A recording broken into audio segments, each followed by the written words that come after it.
Bonjour les humains, 8 février 2024. Alors, on va parler très succinctement, hein, on va parler des faux prophètes entre guillemets. Je fais cette vidéo parce qu'on m'a euh, alerté d'une erreur concernant une vidéo de David Carey. Alors, je suis d'accord avec David Carey concernant la prudence euh, visant à ne pas tenir compte de l'enlèvement avant les tribulations. Voilà, donc on a la même vision par rapport à ce point-là précisément. Sinon, d'ailleurs, j'ai fait une playlist, enfin, il n'y a que deux vidéos. Je n'ai que deux vidéos dans la playlist David Carey.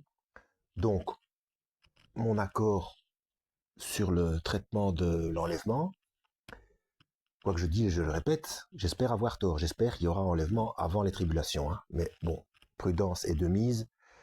Comme je l'ai suffisamment dit, si jamais ça ne se passe pas avant, il se passera ce que Yeshua a dit, c'est que beaucoup, au temps de la fin, perdront la foi. Justement, on s'attend à être enlevé, et puis on voit des choses, on commence à subir des choses, alors que on s'attendait à être enlevé, et qu'est-ce qui va se passer? On va perdre la foi. Voilà. Alors que dans Matthieu 24, il est bien indiqué que certains seront persécutés et qu'ils seront livrés à la mort. Hein. Euh, Alors on peut dire oui, ce seront ceux qui seront en Israël à ce moment-là, etc. Mais bon, il y a plein d'autres versets. C'est pas le sujet de la vidéo. Euh, Si vous voulez voir ce qu'il en est de mes réflexions, allez voir les deux playlists principe de précaution et l'enlèvement. Et là-dedans, vous verrez mon évolution par rapport à ça. Donc, avec David Carey et Yaakov Harrison, je suis d'accord sur leur traitement de des moments de l'enlèvement. Donc du fait qu'il faut être prudent, quoi.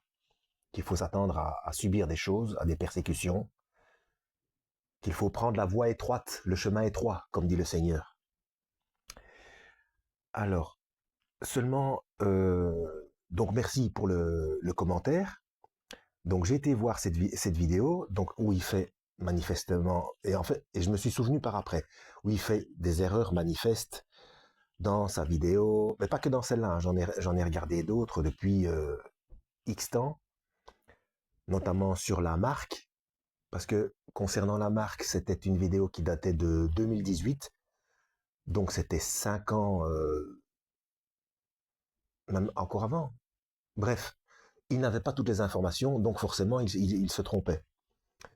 Parce qu'on voit maintenant que les gens commencent à payer avec la main. Allez voir ma playlist 666 fonctionne.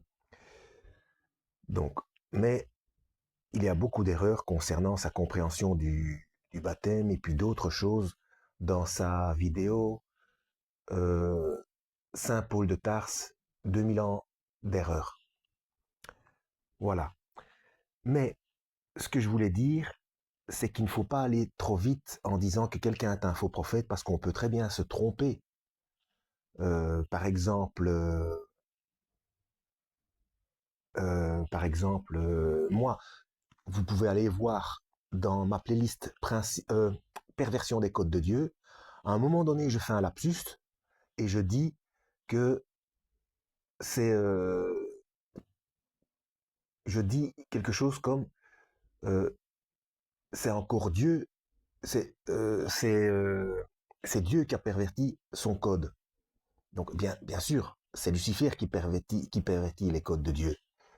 C'est pas exactement comme ça que je le dis, mais enfin ça revient à dire que oui, c'est une perversion de Dieu, quelque chose comme ça. Mais bon, je me corrige dans une vidéo postérieure. C'est un lapsus, donc tout le monde peut faire des erreurs. Donc, je dis ça parce que il faut voir avec le temps si la personne se rattrape dans une autre vidéo, ou bien s'il se trompe simplement. Parce qu'en fait, un faux prophète, c'est quelqu'un qui prophétise, qui nie la divinité du Christ, donc un enseignant, hein, qui nie la divinité du Christ manifestement, qui dit que c'est un simple prophète et qui ne s'est pas sacrifié pour nos péchés, etc. Enfin, quelque chose qui nous fait perdre réellement le salut, quoi. Mais des erreurs comme ça comment dire, sur une compréhension de certaines choses, c'est pas forcément un faux prophète, ça peut être quelqu'un qui se trompe tout simplement. Euh, alors je voulais prendre comme appui dans Matthieu 24, et je vais commencer au verset 8 parce qu'il faut comprendre le contexte. C'est prévu aussi. Ouais, j'ai dit 2 fois aussi. Bon. Donc à partir du verset 8, pour les temps de la fin, tout cela sera le commencement des douleurs, alors on vous livrera à la persécution et l'on vous fera mourir. Donc Yeshua parle de ses disciples. Hein. Vous serez détestés de toutes les nations à cause de mon nom. Beaucoup trébucheront alors, ils se trahiront, se détesteront les uns les autres.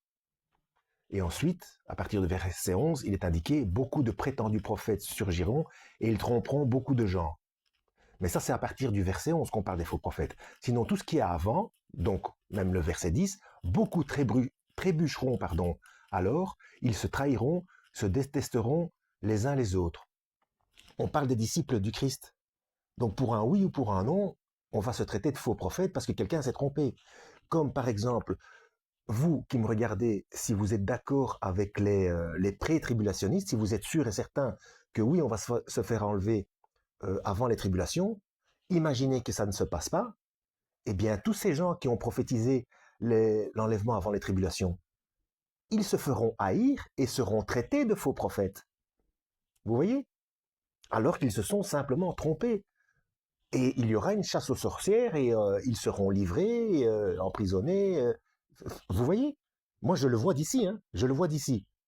Je dis, j'espère avoir tort. Hein, donc, mais et d'ailleurs, dans le verset 10, beaucoup trébucheront. Eh bien, le terme grec, c'est scandalizo, qui veut dire chuter spirituellement. Donc, beaucoup trébucheront alors et ils se trahiront. Donc, ils vont chuter spirituellement, donc ils vont manquer d'amour envers euh, les autres disciples et ils vont les trahir et les détester, voilà, se détesteront les uns les autres et vont les dénoncer comme faux prophètes, etc. Voilà, ou autres, hein, pas forcément comme faux prophètes, mais ça en fait partie. Donc voilà, ce n'est pas parce que quelqu'un se trompe sur une chose que c'est un faux prophète, quoi. Donc il faut rester prudent. Mais en même temps, il faut continuer, c'est très bien, il faut continuer à signaler quand quelqu'un se trompe. Par sécurité au cas où ce serait un faux prophète, bien entendu, mais aussi pour aider la personne. D'ailleurs, dans une des 2 vidéos de ma playlist David Carey, je dis qu'il faut. D'ailleurs, apparemment, je ne sais pas s'il a reçu ou pas, parce que je me rappelle plus avoir eu une réponse de David Carey ou pas.